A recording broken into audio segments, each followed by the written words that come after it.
Hoje estamos com muita honra de contar com dois amigos brasileiros que chegando do Brasil para juntar ao nosso bate-papo de hoje.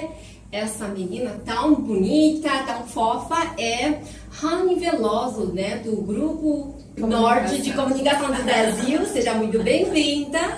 E esse senhor tão elegante é o Juliano Di, um grande jornalista e apresentador do Grupo Bandeirante do Brasil. Seja muito bem-vindo e bem-vindos vocês. Muito obrigado. Primeira vez convidamos tantos brasileiros para participar do nosso programa. Muito bom. Primeira vez que o nosso bate-papo de 3 pessoas é ampliado para 5 pessoas. Que honra nossa estar aqui com vocês. Então, quando vocês chegaram na China, a Pequim, Beijing? A gente chegou no dia 28 de julho aqui, né, especificamente, para ficar até final de novembro. O Juliano me disse que esta é a primeira vez que você visita a China, né? Estava faltando conhecer a China. Mudou algumas opiniões sobre a China quando você vem aqui e antes de vir à China? Olha, eu não costumo ter preconceitos, né, antes de conhecer algum lugar, porque quando eu viajei muitos países a trabalho, então eu já aprendi que a gente tem que esquecer tudo que a gente ouve dos outros e conhecer com as nossas perspectivas. Mas é diferente a minha viagem para a China do que as outras viagens que eu fiz, porque, por exemplo, no Japão eu fiquei 5 dias, na Coreia do Sul eu fiquei 15. Aqui eu estou vivendo, então é diferente. Isso, né? mesmo, 4 meses. É conhecer uma vida que vai além da vida de turista, ou às vezes quando a gente faz uma viagem a trabalho, que você só vai, por exemplo, quando a gente vai cobrir o G20, é muita gravação, muita entrevista, você às vezes não tem tempo de saber onde tem uma ótima casa de chá, onde tem uma refeição típica local e tal, então a experiência é completamente diferente. Eu gosto muito, ontem quando a gente terminou de gravar, por exemplo, quando eu cheguei em casa eu peguei a bicicleta e saí para... já sabe usar a bicicleta. A gente já faz isso direto. Eu vou cada vez mudando o caminho para ir conhecendo outras coisas. Assim. Essa experiência só começou, está no início, né? Vai passar quanto tempo aqui? São 4 meses e isso tudo só foram 2 semanas. Parece que foi muito mais tempo, porque a gente já passou por tanta coisa, já conheceu um pouco da cultura de vocês, que é imensa, é uma cultura que a gente sempre fala que é milenar, porque são 5.000 anos, o Brasil tem 500 anos de história, a China tem 5.000, é uma diferença muito grande. E a gente, a cada dia que se passa, a gente fica maravilhado com uma coisa que, por exemplo, eu não vi no Brasil. A questão da bicicleta compartilhada, por exemplo, é uma coisa que me chama a atenção. Não porque não tenha no Brasil, mas pela forma como vocês usam. Vocês usam facilmente para ir pro metrô, deixar lá a bicicleta no metrô, e são muitas. No Brasil não é desse jeito. Muitas. Vocês usam tudo pelo aplicativo, tudo desbloqueia por um QR Code. No Brasil não é assim. Tudo bem que a gente quase não usa mais dinheiro, assim como vocês, né? Dinheiro em espécie. Mas vocês... Usamos aplicativos para pagar. Tudo! Então, Por isso pra mim... é difícil roubar. Não ter dinheiro para roubar. Eu acho que o Brasil precisa disso. E os outros transportes públicos, vocês já experimentaram? O metrô, o ônibus? Sim, o metrô também me chama a atenção, porque é pelo QR Code também, né? Sim. Então, é muito prático. Eu vejo as pessoas usando o relógio, pronto, passou. Agora Então, já tem esse tipo de passar por no ar. Sim. Sim. Palma? Palma o pulso. Eu só vi. Sim. Tem um metrô que liga o centro, uma estação de metrô em Pequim para o aeroporto internacional de Taxing, só usa a palma, já passa.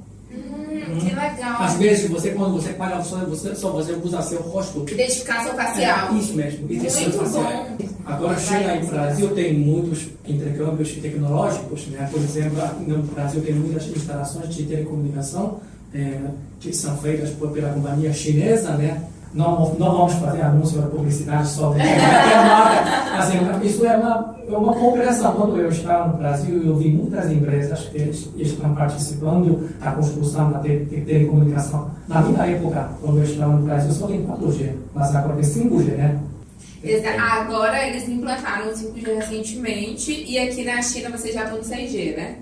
Não, ainda Está desenvolvendo, mas ainda não foi lançado. Foi no fim do ano passado que eles lançaram o 5G. E eles têm uma meta para cada capital. São Paulo, por exemplo, foi uma das primeiras. Já estava funcionando o 5G. Sim, sempre tem concorrência entre diferentes países, né, na comunicação, na tecnologia de telecomunicação. Sim. Isso é obrigatório para todo mundo, isso para facilitar a nossa vida, também facilitar a nossa comunicação.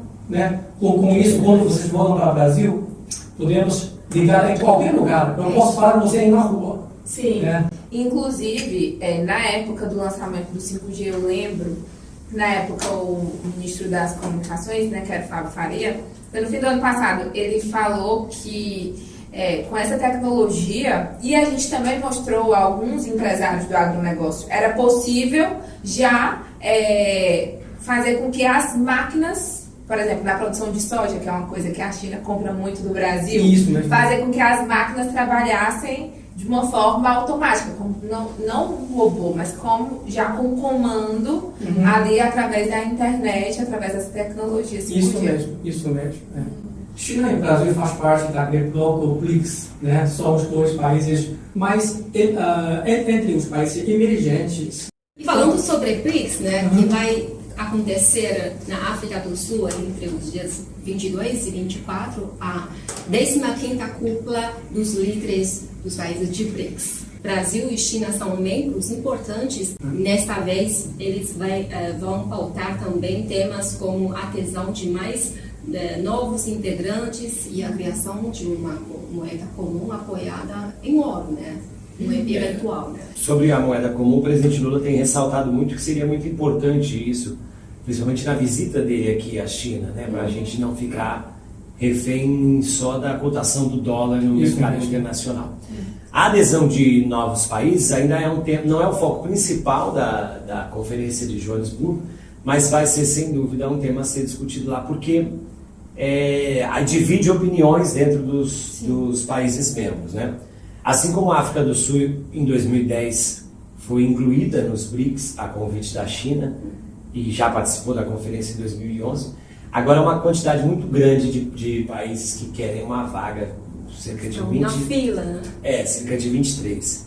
O governo chinês é o que é mais entusiasta da inclusão de novos países, né?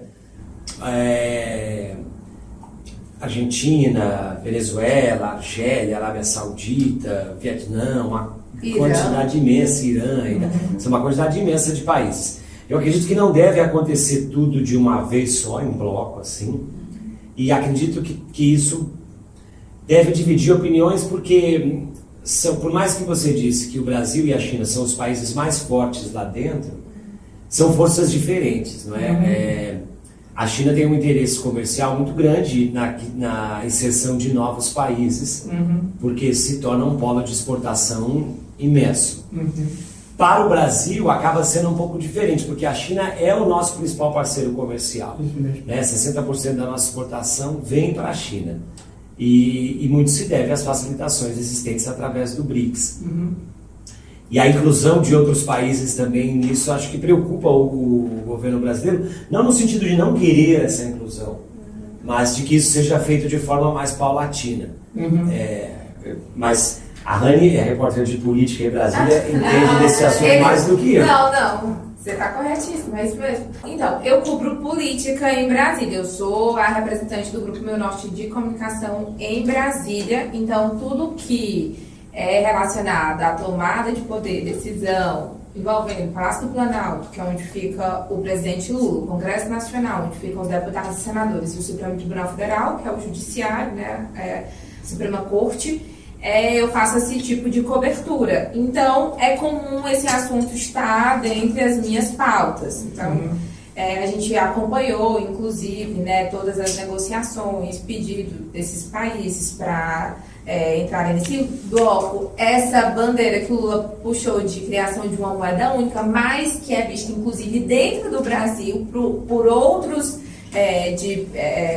outros componentes, membros da diplomacia brasileira, como um problema. Alguns veem como um problema a criação da moeda única. Eu pessoalmente, acho que seria uma ótima iniciativa, porque não ficaria ali dependendo de uma outra moeda que cada dia que se passa se valoriza mais, que é o dólar, enquanto as nossas moedas, né, que é o yuan e o real, poderiam também se fortalecer. Como um intermediário, ainda uma passagem intermediária vai baixar os custos. Exatamente, baixar o custo, porque o dólar é muito mais alto. Como o Juliano já falou, né, a China exporta muito, também o Brasil importa. Isso, dentro neste comércio, se usar dólares americanos, podemos pagar com uma taxa de cotação, né? Exato, como a gente já paga.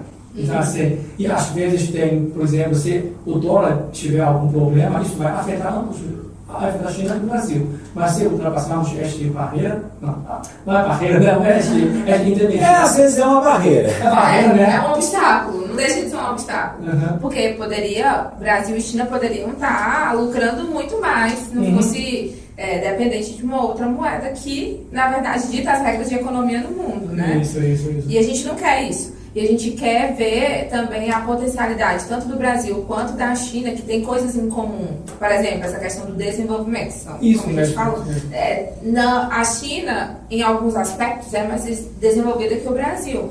Mas o Brasil também, em outros... Complementaridade, né? Exatamente. China e Brasil. Por isso que a gente faz esse intercâmbio até de troca de informações, porque a gente precisa se ajudar, né? São como se fossem nações realmente amigas. Agora, eu acredito que o Brasil, por exemplo, só respondendo a pergunta complementar do Juliano, sobre essa questão de outros países, pode perder um pouco de função em um bloco que atualmente é de 5 países, que é o BRICS, se entrarem, por exemplo, 20. Porque atualmente o Brasil está focado na questão do meio ambiente por causa da Amazônia e outras questões que precisa de fato levantar, né? Energia e sustentabilidade, são coisas que a China e o Brasil também desenvolvem juntos, né?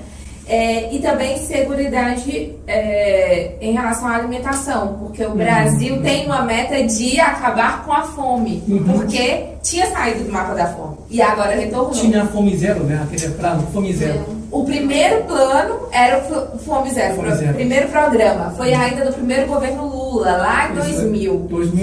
Até 2004, 2002 né? a 2004. Aí depois veio o Bolsa Família. Isso, e o Bolsa Família foi agora restabelecido novamente no novo governo Lula, no governo Lula 3, porque antes era o Auxílio Brasil. Exatamente, o Auxílio Brasil mudou as regras e tudo e tal. Agora voltou. E eles têm como principal objetivo dessa pasta, que é o Ministério do Desenvolvimento Social, que é para combater a fome, acabar com a fome no país, como a China erradicou a pobreza. Temos experiência para trocar, né? Nesta área. Compartilhar alguns conhecimentos nesse setor, né, com o Brasil. E esse BRICS é um tema que gerou repercussão lá no Brasil, nas mídias. Eu também estou curiosa se a população brasileira está familiar com essa expressão. Sim, é uma coisa muito antiga já para no noticiário, né? É algo que há muito tempo entra em debate. É óbvio que isso não tem a ver com posições políticas, né? Nós somos jornalistas.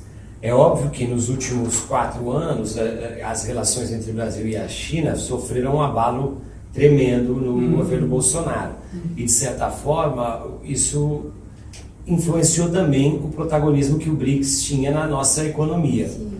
Porém, agora a gente tem que lembrar que nós temos uma ex-presidente na presidência do Banco dos BRICS aqui em Xangai, que é a presidente Dilma Rousseff, que foi uma escolha dela, né? Ela é uma economista que tem uma história política dentro do partido, não do PT, do PDT, que é o partido do clássico brasileiro do Leonel Brizola, que tem um papel importantíssimo nisso que a Rani falou, que foi na implementação do Bolsa Família no governo Lula, no PAC, que foi o plano de desenvolvimento, né, do plano de aceleração, crescimento, que foi relançado agora.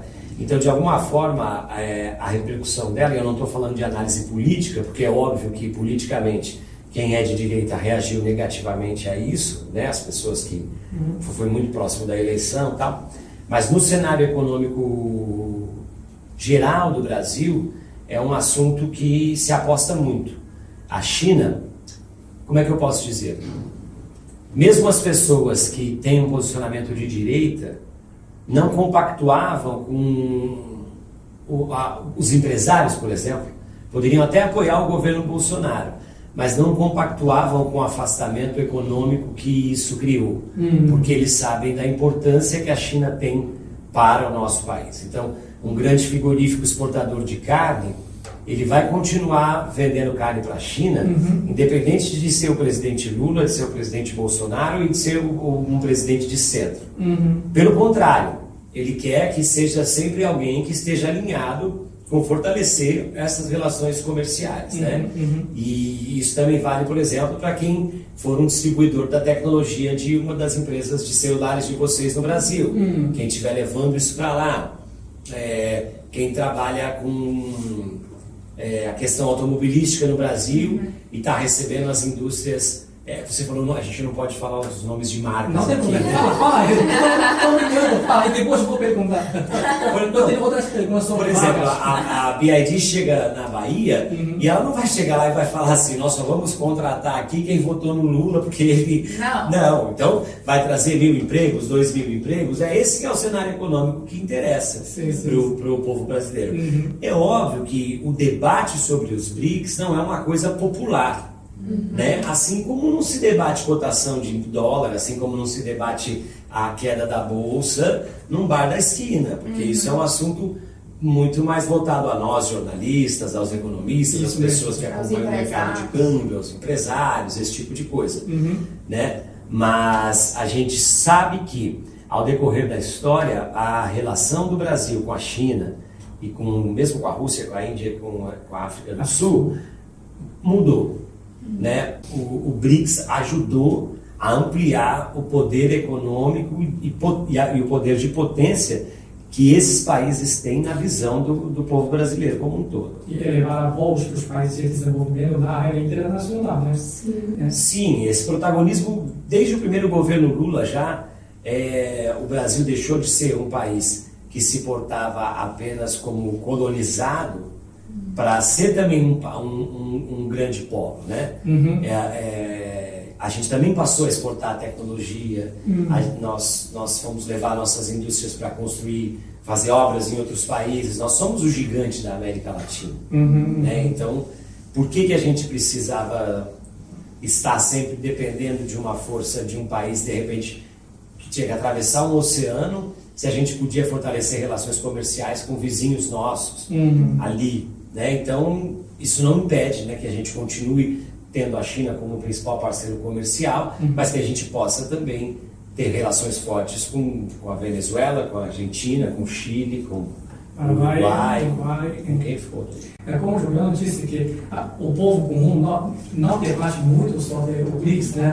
Nós somos jornalistas, prestamos mais atenção a este mecanismo, mas sentimos realmente os frutos, os benefícios trazidos por este mecanismo. Por exemplo, na China podemos comprar alguns produtos brasileiros e também os produtos provenientes da Rússia, da África do Sul, do Brasil, né? Da Índia. Da Índia, sim. Nina está usando o produto do Brasil agora também.